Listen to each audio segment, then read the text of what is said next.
Hi, I'm Chris Jury, and I work with high school English teachers primarily. We work with looking at close reading and writing across the district, and reading is possibly why I'm here today. You are having some student testing struggles with the AP Computer Science exam, and it looks like those struggles are coming from questions like this. There are three paragraphs here that the students have to read.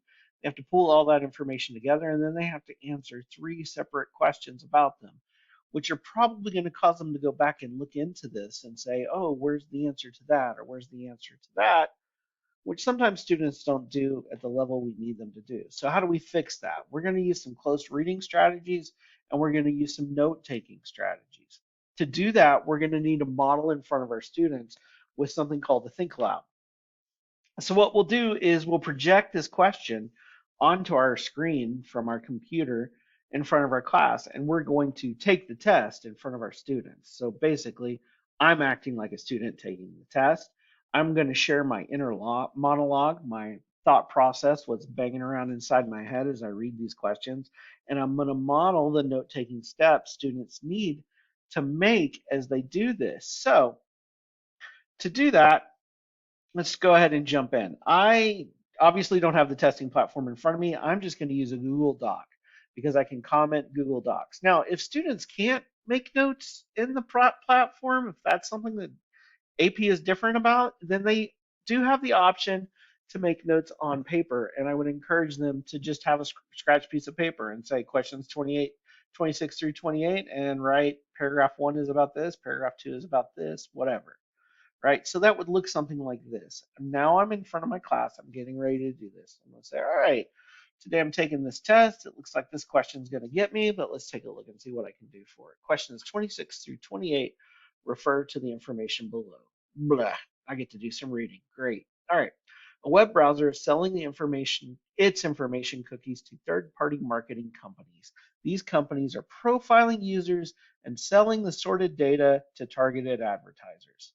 All right, as a browser user, I'm wondering if I just signed some terms and conditions that told me they were doing this, and I ignored all that because I didn't read it. But basically, what this is doing is a web browser is selling my private info to companies that create a profile on me and then sell that to advertisers. So if they see that I'm going to nothing but music sites all the time to listen to different music, they're probably going to sell me like CD ads or, I mean, MP3 players or things of probably more up to date. I'm old, but whatever, things like that, right? So I'm going to put that there. Web browser is selling my private info to companies that create a profile on me and sell that to advertisers.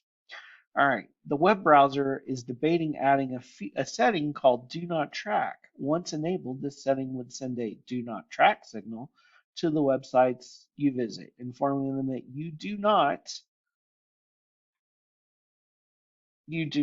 give them permission to collect or share your personal information for behavioral advertising, price discrimination, or for any other purpose. Okay, so sounds like the web browser company accidentally grew some ethics sometime. Web browser company suddenly has second thoughts. Possibly because their users were mad at them, or possibly because they're like, yeah, this is kind of shady what we did. But anyway, they've had second thoughts. They are considering a feature that once turned on,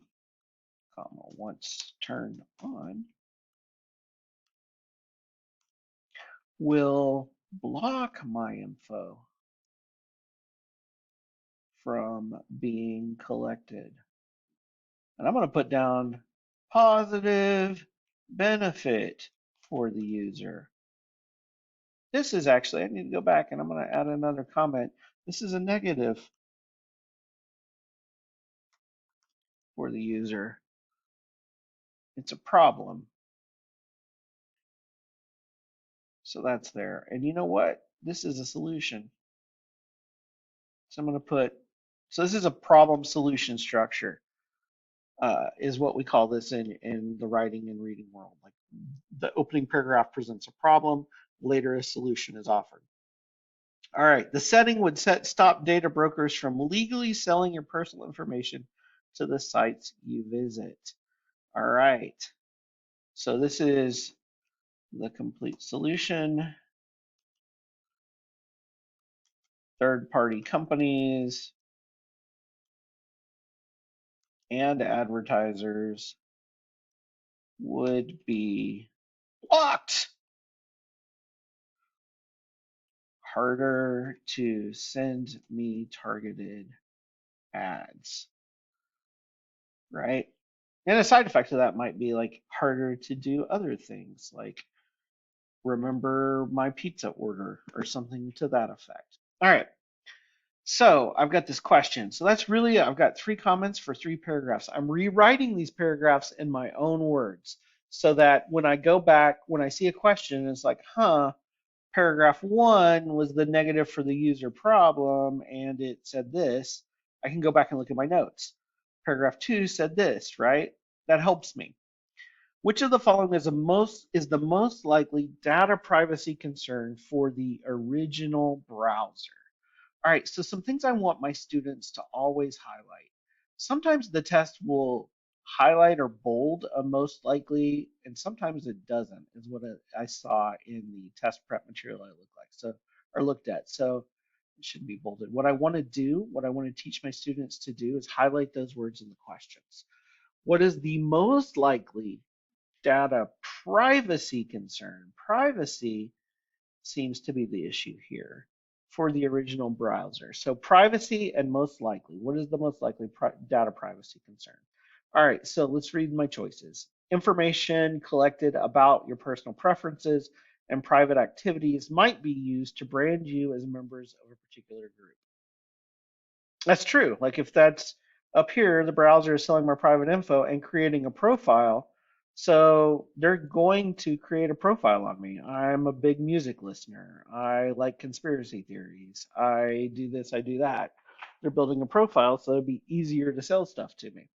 Okay, that seems likely. A is a good choice. All right, I'm noticing right here that B, C, and D are all about the cookies. I know from class cookies are something that it collects on me, right? Cookies are used to acquire users' private encryption keys. I don't think cookies can actually do that if I'm understanding what a cookie is. I think it stores some personal information about me when I go to that website, how I interacted with that website, so that the next time I go, it's like, hey, we noticed from your IP address that you're Chris, and we're auto-filling in a form for you. Cookies are the text files that keep track of such things as website visits and activity on that website. That's exactly what I just said. That's a definition, but that's not, I guess that could be a privacy concern, but not really. I mean, if that's just saying from the website and me, that's not privacy if they're not sharing it. Cookies are responsible for spam and create pop-up advertisements. I think the data brokers, those people that they've got to get in paragraph 1, are the ones that have to take those cookies because they're selling the information cookies. So that doesn't make sense to me. Cookies aren't responsible. Those data people are responsible. Uh, Cookies are text files. That's just a definition. I don't even think that's a true statement. It's got to be A. So I'm going to put A as my correct answer, and I'll just highlight that as correct answer so I know. All right, we'll make it blue. That's what I'm calling the correct answer. Which of the following is least likely to receive targeted advertisements? All right, so least likely. All right, so targeted advertisements are going to come from that data that we're collecting. So the do not track option, as I highlighted, the web browser, they are considering a feature that once turned on will block my info. So I want that info blocked, and if I block it, I will be less likely to get those targeted advertisements. Individuals using the web browser without, there's another key term. They like to sneak these in here and they compete with each other if I'm not paying attention. least likely. So individuals using the web browser without the do not track option are not going to be the least likely. They're going to be the ones that are going to get the targeted advertisements because I'm not blocking that information. Users who visit only websites with digital certificate that block targeted advertisements. I mean, that might be true, but this paragraph says nothing about digital certificates. So maybe if if I know that and that's something else, but it doesn't feel like the actual answer. Users with strong passwords and multi-factor authentication. Okay, so those are security matters, not privacy matters. Passwords and multi-factor authentication is something to make secure login to that website possible, and that's not going to be involved with cookies or with data tracking. So I'm going to take that one out. So I might cross that out. Individuals using the web browser with the do not track setting engaged would be least likely because that's what I want to do is I want to block them. And so do not track, it is D. And it's interesting that they gave me two choices here, one without the do not track and one with the do not track. And it's least likely. So I have to really look at that and look at these words and pay attention to how they might trick me up. That is close reading of the answer choices and of the question. Least likely, without, and with. Okay, so I want my students to notice that. Here's a case where they actually, I believe they bolded it in the test, and uh, all caps. Which of the following potential benefits is most likely to be provided by the upgraded system? All right, so potential benefit of do not track is that you're not getting my personal information, is what I'm going to say in my own words. I'm looking for an answer choice that says something like that. Weather websites customizing site information based on my location without having me enter the city every visit. That feels like a cookie. That feels like I'm giving them permission to look at that cookie and use it. But that's probably, if it's the weather website's going to use their own cookies, that doesn't necessarily mean they're selling that information. So it's not a benefit or a problem, I guess. Increasing the speed in ordering pizza online because the pizza web page remembers the user's address and credit card information. All right, so still cookies keeping track of who I am. I don't know that it got sold to the pizza place, but that is not a benefit that comes from me turning on do not track. If anything, do not track might block those two cookies for web weather and pizza. Limiting the information about the sites and stores that the user visits. That feels right. That's probably my correct answer because it's limiting. Do not track is going to limit the information it can get. Offering products and services that are more relevant to the user. No, that's exactly what targeted advertising is and what I'm trying to block. So it is not that for sure. That one is dead wrong. I'm probably going to mark that red. No, false, not that. Um, it's got to be one of these three, and limiting the information is my best answer. So with that, that's how I take the test, and you'll notice I'm writing in my own words, which is going to make me own it and internalize that information. When I get the questions, I'm going to go back and look at, oh, hey, it's selling my information collected about your personal preferences might get used to brand. Those things correlate and go back to each other. So that's how I model with the Think Aloud.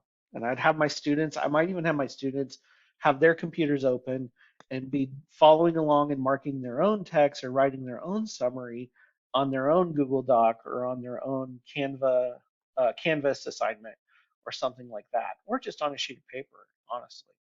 All right. But the problem with that is like that's limited engagement. Them listening to you and doing it in their own way. If we do it, have them do it in their own way while they listen, like, hey, I wrote my summary of paragraph one, you write yours, they're probably just going to copy and they may not be engaged. So how do we increase the engagement and get better thinking out of them and see where the breakdown in their thinking is too? Because we kind of want them to do a think aloud in a way that we can observe, but on their own. So how do we get them to do that? Well, what you can do is you could maybe take another set of questions like that. Like here's a short paragraph and here's three questions. And we're going to look at question number one. And you can divide your room into 4 quadrants. And the philosophical chairs variant of this allows them to change their minds throughout and once they get convinced. But what we do is we say, hey, if you think A is correct, get up out of your desk and go to this corner of the room. Same thing for B, C, and D. Hey, if you think B is correct, go over here, C, whatever. Once you have a group of kids in each corner, or one kid, like if you as the teacher might have to go listen to the one kid if there's several other students in the other corners, um, they explained in their small group why did they choose that answer, what text evidence supports that answer for them, what's my reason for that answer, and then you give them 4 or 5 minutes in their groups to do it, and they appoint somebody to speak out to the whole group. So then they get done and you're standing here in the middle of the room and you go, okay, A, tell me what you picked or why you picked A. And the spokesperson says, well, we picked A because blah blah blah, and B says the same thing, or says the same thing about their answer. But in B saying their answer, a couple of kids in A are like changing their mind, so they come to B, right? So then you can see why kids change their mind. And you can actually, like, hey, you got some people to join you. Can you two people tell me why you agreed with their thinking? And then they'll tell you what part of the answer got them to move over there. You do the same thing with C and D. And at the end, you can go through and say, all right, like hopefully by the end of it, kids will move to the right answer, because what often happens is there's a speaker or a person that points out the key text evidence and there's that oh moment, and like huge groups of kids will move. And it kind of points out to the students what they need to be reading for. If it doesn't happen, then you as a teacher can call it out and say, okay, so the correct answer was C because of exactly what they said is their text evidence. This is the reason. Or it's because of their text evidence. And remember that we know that cookies are blankety blank, or that privacy information versus security information is this. If you don't have a large class, you have 4 kids, you have 8 kids, you don't have enough to put in 4 corners of the room, or you have a super large class and it's a classroom management to put them all in the rooms, you can set up your class into tables, which is what I used to do. And you can number those tables or number the desks so that that's desk 1, 2, 3, and 4. Um, and you can ask them the same question, and each child goes around and shares their answer. So student number, you can say start at number 4 and go around the table clockwise. So the person who's sitting at number 4 can say, I think it's A because, and person number 1 will say, I think it's B because, and 2 will say it's blah, blah, blah because. And sometimes it'll be like 3 people agree and one person's fighting with them, and you kind of go around, not fighting, but arguing, supporting their answer. And you go around and you listen in, and you can even drop things in like, you might should listen to what his text evidence is, because does your text evidence really show this? Or, hey, remember that this is privacy concerns, not security concerns, or whatever is relevant to the class and the question at the time. That way, we're still hearing the student discussion. We're still hearing right groups and wrong groups. You can have tables share out what they discussed, and you can tell them, like, hey, this is the right answer because. And so now they're thinking aloud, and you can kind of diagnose where their thinking might be going wrong and how to get them on to finding the right text evidence to support their thinking. All right, so the second kind of question that came to my attention is this. In 2018, we get a long question. There's very specific um, vocabulary involved in this. And you're going to notice, like with this question, these questions to a student, when they're stacked up like this, it's like ignored, ignored, ignored, protections, protections, protections, security related, privacy related. So there's some things we need to teach them how to do with these questions, because when it all looks the same, it becomes actually hard for them to answer. So what do we do? Well, we're still going to do close reading and note taking, and we're going to look at some specific things in the answer choices and making sure that we clarify our terms. So again, it's a think aloud, right? So we're going to model it with one question, and maybe they follow along, maybe they participate in their own. But when we go to look at this question, this is what we have. So again, I'm probably going to do a summary of this whole paragraph, because it's, again, a paragraph. It's not multiple paragraphs, but it's more than one sentence. In 2018, the company Cambridge Analytica was found to have collected data regarding millions of Facebook users. This was done by utilizing a loophole in Facebook's data collection policy, where apps connected to Facebook could collect information on a person's friends without the friend's permission. Which of the following concepts does this demonstrate? So this has to be a concept you guys are teaching in class, right? So there's a company exploited, took advantage of a loophole or a weakness in Facebook's privacy policy. So it's not a security, like they're not exploiting and hacking passwords or anything. It's a policy where it's like, hey, this is what you can do. And this company's like, well, you didn't say we couldn't do this, so we're going to go collect not the person's data, but all their friends' data. And that is an exploit, right? Okay. So the company exploited, took advantage of, everything else there stated. Now, when I look at these questions, I'm going to start highlighting words that I'm noticing that repeat because I'm seeing security related, privacy related, security related, privacy related. It stacks right on top of each other. So it kind of jumps out to me. So I want those things to be highlighted. These words seem important. And I could even do like one color for security related, one for privacy related. So this tells me this is probably a concept that is covered in my computer science class, right? We talked about privacy versus security at some point, right? Protections, protections, protections, ignored, ignored, ignored, exploited, exploited, exploited. So those words are also important, but they're all the same throughout. So the things that are changing are privacy and security. So let's read the rest of the question. If security related protections are ignored, the curation of data by commercial groups can be exploited. If privacy related protections are ignored, the curation of data by commercial groups can be exploited. If security related, hey, so far it's the same as the first question, protections are ignored, the curation of data by governmental. Okay, so here's something else I want to highlight. It's either governmental or it's commercial.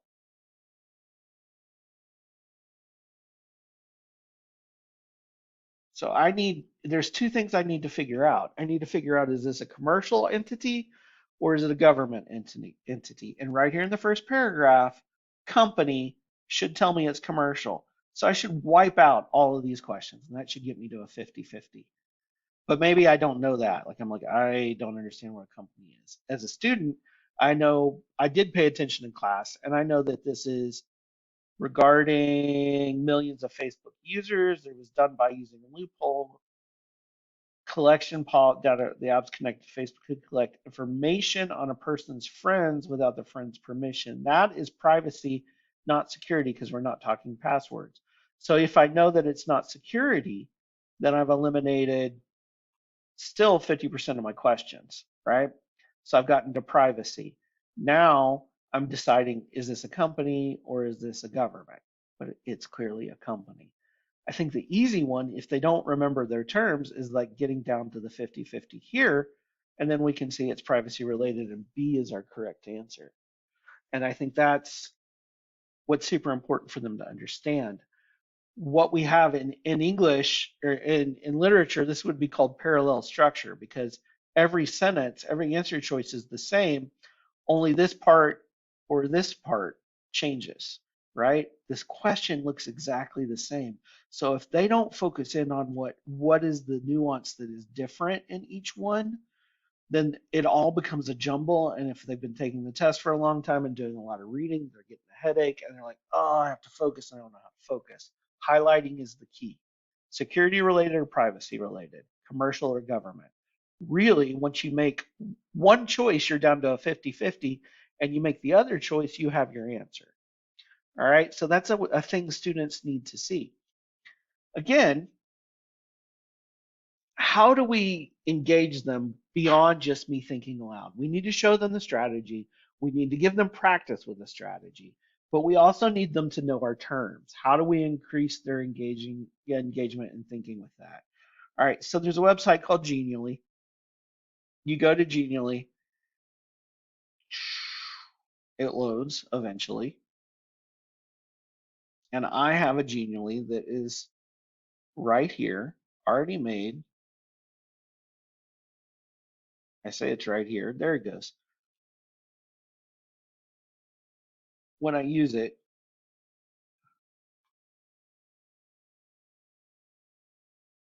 it allows me to drag and drop these different things into whether it's privacy related or security related. If you don't want to do it on technology, you could do it with card sorts.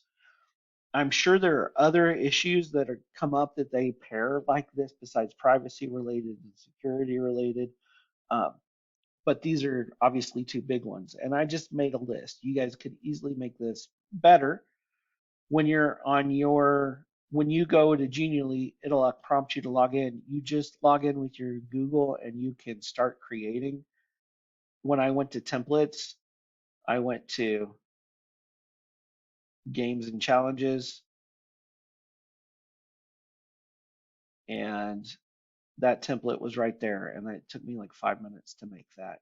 So that's a way you can engage your students through technology. There are other tools, some of them inside Canvas, that you can give them to do the sorts and do those kinds of discussions, particularly around like, man, the breakdown is that they don't know the difference between this list of terms that we're supposed to memorize, right? So giving them the practical application and actually saying like, hey, just sort them into categories so that they understand. You can't always anticipate whether it's government or commercial, but maybe that's a big concept. You could build that too. Again, you could still do four corners. You could still do class discussion with that. But if the breakdown is in content knowledge, little sorts like that to do as interventions could easily be something that helps them connect the dots on those concepts. All right, so another thing that I thought about, and it's interesting that this came to my desk, is um, if students are having to look at ethical questions, it seems like, in AP Computer Science involving computer science and our society. There are texts that they can access. And if your students are sophomores or juniors, in my curriculum documents, I actually pulled in Unit 4, which is the 4 6 weeks, Are Big Companies Stealing Our Data? It's an article written by a programmer who basically says, no, they're not stealing it. They have to engineer your data, basically saying it takes a lot of work to make your data usable, and so they're not really stealing it, but it totally ignores the ethical problems of, hey, they're still using your data without your permission, right? Or without you really knowing it. You probably signed terms and conditions, whatever, to that effect. We have another one that says we must resist data colonization by AI companies. So if you could talk to your English teachers on your campuses and see, like, hey, English 2 teachers, did y'all read that text? Did your class talk about it? And English 3 teachers, did your kids talk about it? If those kids are also in AP Lang or AP uh, whatever AP British Literature, I believe is the other one, they probably didn't read those. But if they're on level English 2 or English 3 students, there's a decent chance that they've looked at that. If you would like them to read and consider some of these ethical things or just get a little bit more practice reading, your library's website has a link to the Gale Opposing Viewpoints database. I'm going to exit out here and show you inside Rapid Identity. You come down, and I had to multi-authenticate and all that this morning, but we're not going to do that now. You come to Rapid Identity, your Clever signs in, and you come down to Opposing Viewpoints, and you can search topics. So you could do data privacy. Look at this: data privacy and security, data protection, data privacy laws, regulations. You hit search, and there's their top three, but they have 16 articles on it. You could easily pull these. Like once you use it, you can print it as a PDF. You can download the PDF and stick it in your Canvas course. And you could have kids talk about the ethical concerns surrounding some of these issues. And they have more background knowledge than some of our on-level students because they're working through what questions like we just saw, like what's the difference between security and privacy? concerns. So that could build some reading stamina for them. It could enrich your class with classroom discussion. I do realize like you are an AP computer science class, not a reading class, but there could be some cross-curricular connections if they're doing that in their English class. What they're talking about in your class could be useful in their English class. Um, but that's the connection I thought about as I looked at all of those things. Otherwise, before I say thanks and get completely out of here, a folder is going to be shared with you. You may have better questions, but for those models, like, hey, I want you to do four corners, and you're like, I need a question. I did have ChatGPT generate some questions based on some prompting from me and looking at the questions that already happened. So we have one like, here's questions 1 through 3, refer to the information below. A popular fitness tracking app collects user data such as location, heart rate. The company decides to partner with health insurance providers, allowing them access to anonymized user data.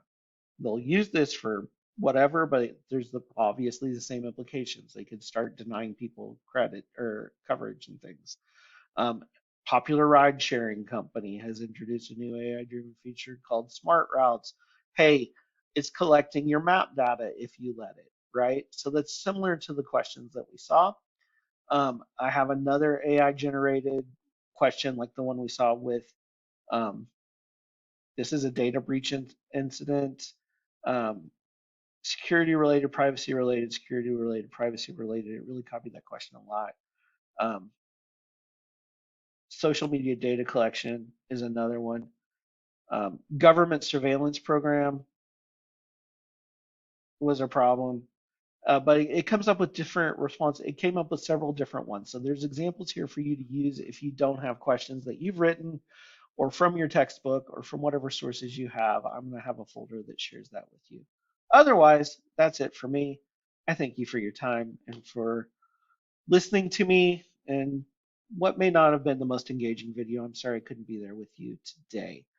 If you have questions, you can always reach out to me with my email there on the screen. Thanks for your time and have a great day.